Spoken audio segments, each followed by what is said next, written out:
Time. Time will be the third pillar of my work. And it still derives from, and it also derives directly from traditional African architecture. You had to work with the day and night cycles. You had no choice. There was no alternative source of power. Therefore, your design had to work with daylight and what was happening in the nocturnal and the diurnal cycles, time. So my buildings change through time. The AD Consulting building, the Reeve Road building are not the same in the morning as they are at night. You see the AD Consulting building is opaque in the day. It's serene, calm. It does not divulge any of his secrets. But at night, it is ablaze with light. Through the windows, I say the atrium, sorry, the skylight atop the atrium can be seen from the roof garden looking like an observatory. The glow is soft, diffused light that can be seen throughout the neighborhood.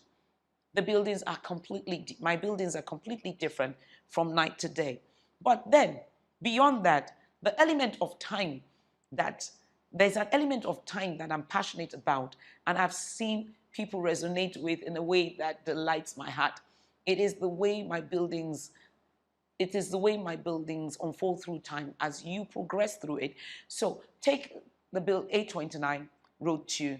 Take 829 Road 2 in Victoria Garden City, in VGC, Victoria Garden City in Lagos. You look at the building and it's actually a poised, very staid building, you would think. But I've seen people enter into the building as they do AD Consulting or the Reeve Road building and actually gasp because of the shock, because of the shock and awe of the vista that confronted them. So with 829, you can see right through the ground floor all the way to a neighboring town called Ikorodu, across the water from the entrance. This is not what you expect. The building on the outside suggests to you the normal 4-Toscan residence, but inside is a master play of waves and curving floors and floating floors with no column in sight. The same thing with the AD Consulting building. And what I love about the AD Consulting building is that, and what I love about my buildings is that they're populist. I've seen uneducated people enter and gasp. I have seen professors enter and gasp. I have seen professors from the world's leading universities, professors of architecture, enter and gasp. When architecture is beyond science. It is emotive.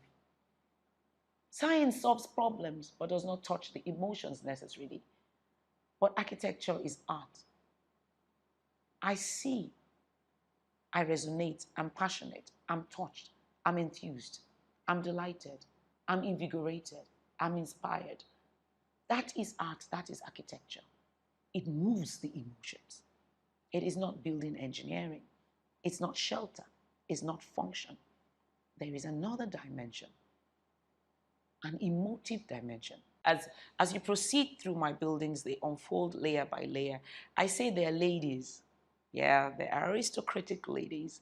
So they're aristocratic ladies. They don't fight in public. They don't show you everything in public. They only reveal their secrets to the initiates. I know that that's not necessarily something that flows with the zeitgeist all the time, because a lot of people like to wear all their wealth on their sleeve.